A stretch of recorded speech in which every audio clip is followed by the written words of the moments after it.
Radhika Gaur with the session number 3 of your chapter Natural Resources, and in this session we are going to discuss about water. So guys, हम already session number 2 तक air के बारे में discuss कर चुके हैं, air के functions के बारे में discuss कर चुके हैं, air pollution के बारे में भी discuss कर चुके हैं. Now hereby in this session we are going to discuss about water. Water क्या होता है, उसकी इम्पोर्टेंस क्या होती है, उसकी सोर्सेस क्या होती है, हम यहाँ वाटर के बारे में ऑलमोस्ट एवरीथिंग डिस्कस करेंगे. So let's start our session with water. So water is one of the most evidently available in nature. Simple सी बात है, वाटर क्या है, सबसे ज्यादा मिलने वाली थिंग, ज्यादा से ज्यादा हमारे नेचर में जो प्रेजेंट है वो क्या है, water present. Clear that water is one of the most evidently available in the nature. It is an inexhaustible natural resource. ये क्या है, एक inexhaustible natural source है. Is that clear? That water is one of the most evidently available in nature and it is an inexhaustible natural source. Is that clear? Also, it is an essential constituent of all animals and plants and constitutes about 73% of the matter of the earth crust. ये क्या, ये एक essential constituents है, सारे animals का, सारे plants का, सबको ही वाटर की रिक्वायरमेंट होती है. एंड ये अबाउट 33% जो है अर्थ क्रस्ट के मैटर को कॉन्स्टिट्यूट करता है. Clear that it constitutes about 33% of the matter of earth crust. Is that clear to you? That water is an essential constituents of all animals and plants and constitutes about 73% of the matter of earth crust. Clear? Actually जो water है वो हर एक चीज के लिए जरूरी है. Water की इंपॉर्टेंस क्या है वो ऑब्वियसली यदि आप एक दिन बिना वाटर के रह लोगे तो आपको क्लियर हो जाएगा, because nobody can live even a single day without water. तो सिंपल सी चीज है, चाहे हम कोई भी डिशेज को खा रहे हैं, डिशेज बना रहे हैं, ठीक है, या फिर हम बाथिंग से लेके वॉशिंग तक, ठीक है, हर एक मोड पे हमें वाटर की रिक्वायरमेंट होती ही होती है. तो सिंपल सी बात है कि वाटर की इंपॉर्टेंस भी बढ़ जाती है. अब बात आती है जो वाटर है उसकी सोर्सेस क्या क्या है. तो पहला है रेन वाटर, सेकंड है सरफेस वाटर एंड थर्ड है अंडरग्राउंड वाटर. सिंपली जो वाटर है उसके तीन सोर्सेस हैं, rain water, surface water and underground water. Clear? अब बात आती है जो नेचुरल वाटर है उसकी क्वालिटी क्या होती है. क्लियर? अभी मैंने आपको बताया rain water, surface water and underground water के बारे में. तो रेन वाटर जो हमें रेन से गेन होता है, सरफेस वाटर जो ऑलरेडी हमारे सरफेस पे अवेलेबल है, और अंडरग्राउंड वाटर जो हम किसी से के थ्रू पुल करके बाहर निकालते हैं जो अंडरग्राउंड प्रेजेंट है. क्लियर? अब जो नेचुरल वाटर है उसकी क्वालिटी क्या होगी, हमें उसके बारे में यहाँ पे डिस्कस करना है. So the water obtained from natural sources contain impurities in large amount. जो भी वाटर हमें नेचुरल सोर्सेज के थ्रू ऑब्टेन होता है उसमें क्या होता है, उसमें इम्प्योरिटीज प्रेजेंट होती है एक बिग अमाउंट में, लार्ज अमाउंट में उसमें इम्प्योरिटीज प्रेजेंट रहती हैं. When water comes in contact with the ground or soil, और जब भी वो वाटर किसी भी ग्राउंड या सॉइल के कांटेक्ट में आता है, many impurities dissolve in water. Simple सी बात है, जो वाटर है उसमें काफी सारी इम्प्योरिटीज डिसॉल्व हो जाती हैं. सिंपल सी बात ये है, जो क्वालिटी होती है नेचुरल वाटर की वो अच्छी नहीं होती. क्यों नहीं होती? क्योंकि उसमें इम्प्योरिटीज प्रेजेंट रहती है ना large amount, because when the water comes in contact with the ground or soil, many impurities dissolve in water. Simple सी बात है, जो नेचुरल वाटर है वो हमें कहाँ से मिलता है, वो हमें किसी न किसी ऐसे सोर्स से मिलता है जहाँ पे सॉइल प्रेजेंट रहती है, ग्राउंड रहता है.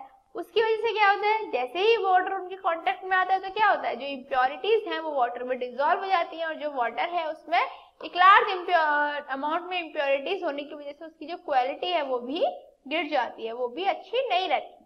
Clear? It also gets contaminated with sewage and industrial wastage. जितने भी हमारे सीवेज हुए, जितने भी हमारे इंडस्ट्रियल वेस्टेज हुए, उनके थ्रू भी वो कंटामिनेट हो जाता है. क्लियर? द नेचुरल वाटर में contains suspended substances such as sand, clay, dissolved salts of calcium, magnesium, sodium etcetera. पहले तो ये कि जो वाटर है वो ऑलरेडी उसमें इम्प्योरिटीज प्रेजेंट रहती है सॉइल और ग्राउंड की वजह से. क्लियर? सेकेंड, जो सीवेज वेस्ट है, जो इंडस्ट्रियल वेस्ट है, उनकी वजह से भी वो कंटामिनेट हो रहा है. Clear? And third thing is that जो नेचुरल वाटर है उसमें क्ले, सैंड जैसी इम्प्योरिटीज प्रेजेंट हो सकती हैं, ऐसे सस्पेंडेड पार्टिकल्स प्रेजेंट रह सकते हैं, कैल्शियम, मैग्नीशियम, सोडियम के सॉल्ट्स भी प्रेजेंट रह सकते हैं. तो इसकी वजह से क्या होता है, इसकी वजह से वाटर की जो क्वालिटी है वो और भी ज्यादा बेकार होती चली जाती है. Is that clear? That natural water may contain suspended substances such as sand, clay, dissolved salts of calcium and magnesium and sodium, etc. Actually, all natural water also contains dissolved gases such as oxygen, nitrogen, carbon dioxide and hydrogen sulfide. जितने भी हमारे natural water हैं उसमें dissolve gases भी present रह सकती हैं, जैसे हमारी ऑक्सीजन हुई, नाइट्रोजन हुई, कार्बन डाइऑक्साइड हुई, हाइड्रोजन सल्फाइड हुई. ये क्या है? ये और सबके साथ क्या है? हमारे डिजॉल्व गैसेस हैं. और इनकी वजह से भी क्या होता है? इनकी वजह से भी जो वाटर है उसकी क्वालिटी डिक्रीज हो जाती है, वाटर में इम्प्योरिटीज मिक्स रहती हैं. Clear? That all natural waters also contains dissolved gases such as oxygen, nitrogen, carbon dioxide and hydrogen sulfide. These gases may be present in water as impurities. ये जो gases हैं ये water में कैसे present रह सकते हैं? ये वाटर में ऑब्वियसली इम्प्योरिटीज की तरह प्रेजेंट रहती हैं. दिस इज द रीजन जो वाटर है उसकी जो क्वालिटी है वो क्या हुआ? डिक्रीज हो गई. क्लियर? तो अभी हमने देखा जो नेचुरल वाटर है उसकी जो क्वालिटी है वो बिल्कुल भी अच्छी नहीं होती, उसकी क्वालिटी नहीं होती कुछ भी, क्योंकि उसमें काफी सारी इम्प्योरिटीज प्रेजेंट रहती हैं. बट जो वाटर है उसकी ह्यूमन लाइफ के लिए काफी बड़ी इंपॉर्टेंस है. क्या इंपॉर्टेंस है? Water is considered to be a source of life and plays an important role in the origin of life. जो वाटर है उसको सोर्स ऑफ लाइफ का एक बहुत ही बड़ा रोल दिया गया है और वो एक इम्पोर्टेंट रोल प्ले करता है in the origin of life. Life की ओरिजिन में भी और सोर्स ऑफ लाइफ में भी, दोनों में ही जो वाटर है वो एक इम्पोर्टेंट रोल प्ले करता है. Clear? That water is considered to be a source of life and plays an important role in the origin of life. It acts as a solvent for the secretory and excretory products. जितने भी हमारे secretory और excretory products होते हैं उनमें solvent की तरह कौन वर्क कर रहा है? वाटर वर्क करता है. Clear? Also it regulates body temperature. जो वाटर है वो बॉडी के टेम्परेचर को भी रेगुलेट करके रखता है.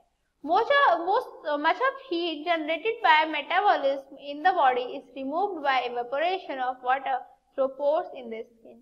जितनी भी ज्यादा हीट जनरेट होती है बॉडी के मेटाबॉलिज्म के टाइम पे तो क्या होता है? उसे इवेपोरेशन के थ्रू ही रिमूव कर दिया जाता है. क्लियर? वहां पे भी वाटर का ही यूज आता है. Clear? That it regulates body temperature as much of heat generated by metabolism in body is removed by evaporation of water through pores in the skin. Clear? Also, it also acts as a carrier of nutritive elements to the tissue.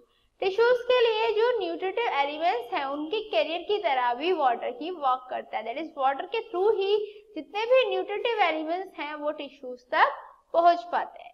Water helps remove the waste materials from the human body. Human body से जितने भी waste materials हैं उनको remove करने में भी कौन help करता है? वाटर हेल्प करता है. Clear? Water helps to regulate the electrolyte balance of the body. Body का जो इलेक्ट्रोलाइट बैलेंस है उसको रेगुलेट करने में भी वाटर का ही हेल्प रहता है. Clear? That water acts as a carrier of nutritive elements to the tissues. It helps remove the waste materials from the human body. Water helps to regulate the electrolyte balance of the body. Clear? अब बात आती है importance of water for plant life. Plant life के लिए जो water है उसकी importance क्या रहती है? Water is very essential for the survival and growth of plant. Simple सी बात है कि प्लांट्स के सर्वाइवल के लिए, उनकी ग्रोथ के लिए जो वाटर है वो बहुत ही ज्यादा एसेंशियल है. Seeds germinate in the presence of water. जो सीड्स हैं वो वाटर की प्रेजेंस में ही जर्मिनेट करते हैं. Plants manufacture their food by the process of photosynthesis in the presence of sunlight, carbon dioxide, water and chlorophyll. जो plants हैं वो अपने फूड को मैन्युफैक्चर करते हैं. कैसे मैन्युफैक्चर करते हैं? By the process of photosynthesis. Simple सी बात है कि जो प्लांट है वो फोटोसिंथेसिस के प्रोसेस से अपने फूड को मैन्युफैक्चर करते हैं एंड सनलाइट की प्रेजेंस में होती है वो जो मैन्युफैक्चरिंग होती है, कार्बन डाइऑक्साइड की प्रेजेंस में होती है और वाटर की प्रेजेंस में होती है. दैट इज यदि वाटर नहीं होगा तो फोटोसिंथेसिस की जो प्रोसेस है वो कंप्लीट नहीं हो पाएगी.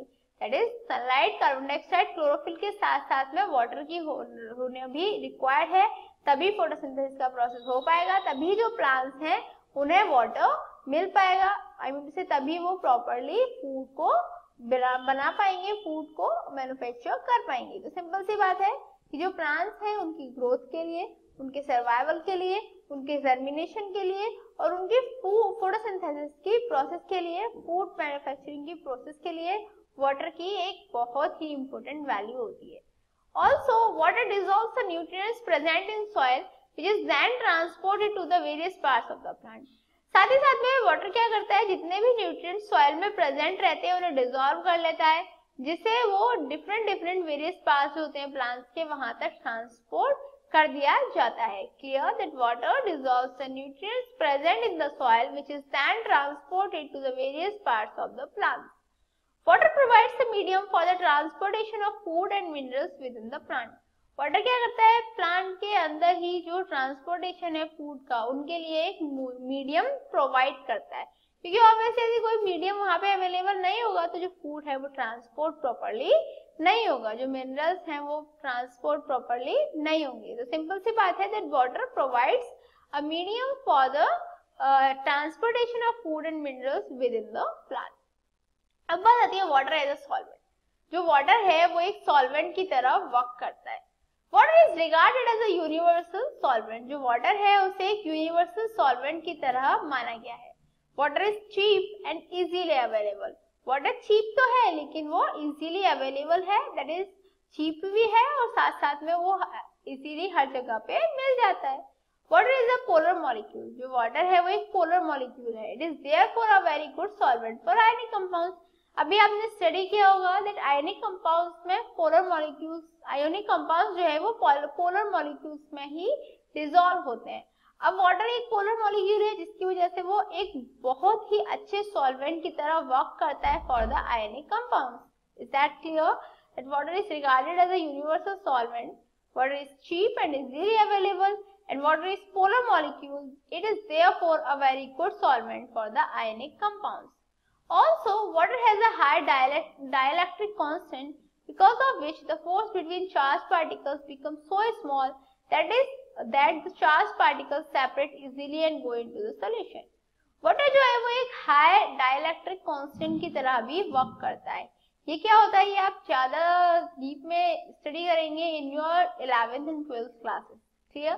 अभी के लिए आप इतना समझ लो कि वाटर जो है उसमें एक हाई डाइलेक्ट्रिक कांस्टेंट होता है, जिसकी वजह से जो फोर्स होती है चार्ज पार्टिकल्स के बीच में वो इतनी स्मॉल हो जाती है कि जो चार्ज पार्टिकल्स है वो एक दूसरे से सेपरेट हो जाते हैं और सॉल्यूशन में चले जाते हैं. ये किसकी वजह से होता है, वाटर की जो हाई डाइलेक्ट्रिसिटी कांस्टेंट वाली जो प्रॉपर्टी है उसकी वजह से ये पॉसिबल हो पाता है. Clear. That water has a high dielectric constant, because of which the force between charged particles becomes so small that the charged particles separate easily and go into the solution. Water can form hydrogen bonds with other polar molecules. जो water है वो other polar molecules के साथ मिलके hydrogen bonds का formation कर सकता है. Clear?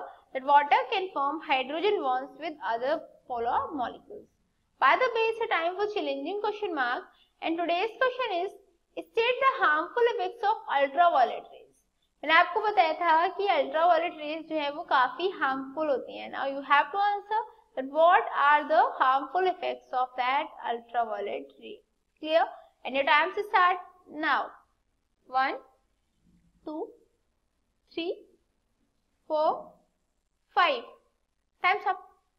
So have you answered this in your mind? Let's check out.